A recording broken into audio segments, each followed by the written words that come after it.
In the jewelry and metalsmithing classes, what I'm introducing students to is the range of different processes and materials that are used within this art media. When we start class, the very first thing we learn in the first couple weeks is cutting, filing, sanding, annealing, soldering. From there, we move on to metalsmithing, stone setting.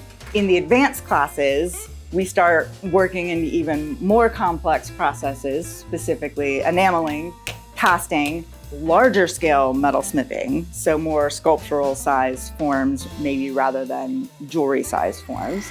And then, from there, just every single day, they're learning another hands-on process until they have enough of them that they can, from start to finish, develop a completed piece.